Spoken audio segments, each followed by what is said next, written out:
To understand Revival Centers International, you first have to understand the doctrine, not just the teachings preached from the platform, but the beliefs that shaped everyday life.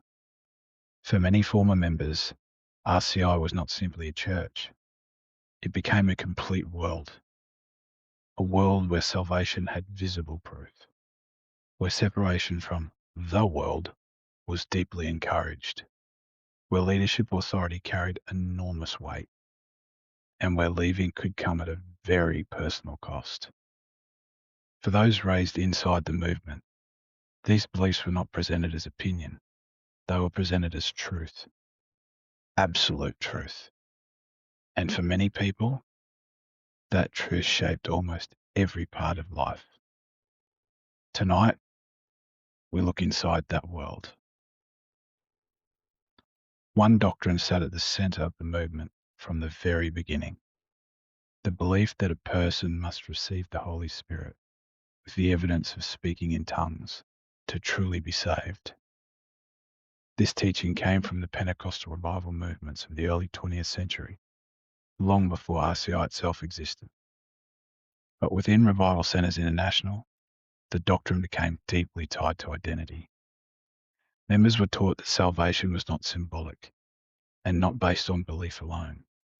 There had to be evidence, and that evidence was speaking in tongues. For many people, receiving the Spirit became one of the most emotional moments of their lives.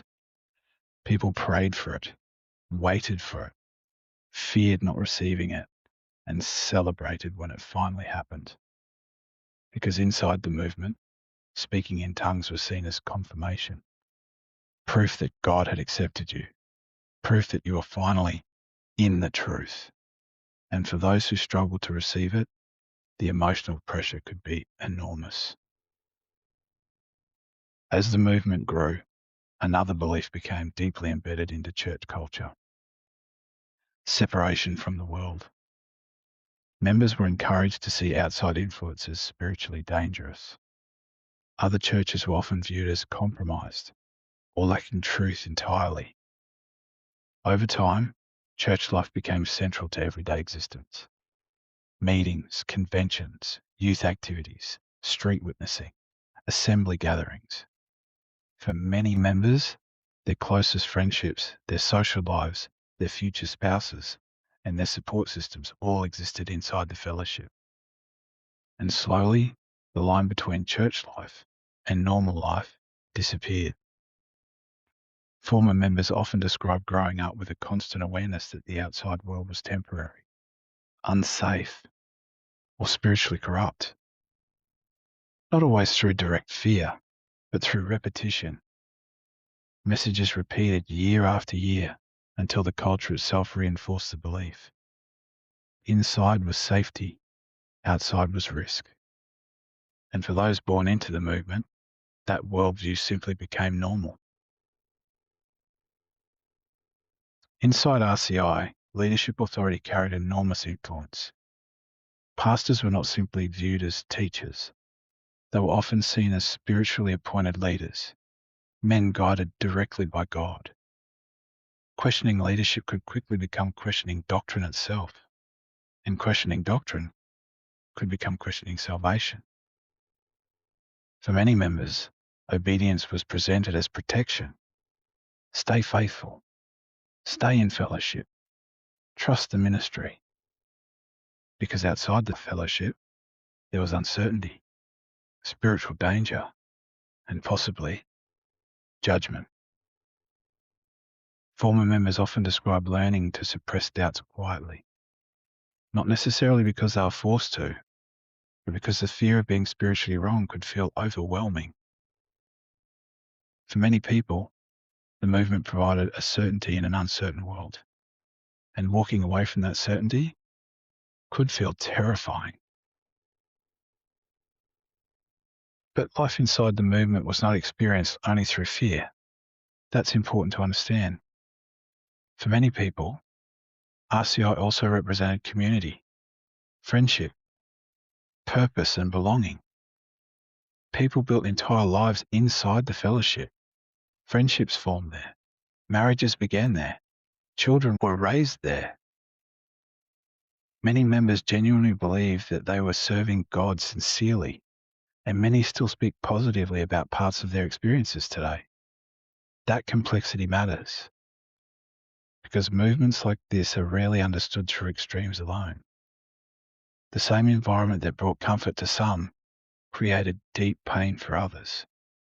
And often, those two realities existed side by side, which is why conversations surrounding the movement remain deeply emotional even decades later, because for former members, RCI is rarely just a church. It's tied to identity, memory, family, loss, fear, and belonging, sometimes all at once. For those who eventually left, the experience could be devastating. Leaving often meant far more than changing churches. It could mean losing friendships, losing community, and sometimes losing family. Some former members describe intense fear after leaving. Fear they had abandoned the truth. Fear they'd walked away from salvation itself. While others describe guilt, confusion, and the painful process of rebuilding identity outside the movement for the first time. And yet, despite that, many still left. Quietly, painfully, sometimes completely alone. And many former members are now only beginning to publicly speak about those experiences. Not because they hate every person still inside, but because they believe these stories deserve to be heard honestly. The doctrine built the movement, but doctrine alone does not explain what happened next. As RCI expanded, so did its internal structure. Leadership authority strengthened, control increased, and over time, conflict inside the movement would begin surfacing publicly. In the next episode, we examine the culture of discipline, fear, and exclusion that many former members say shape life inside the fellowship. I'm Hawley. This is Taboo Talk, Season 2.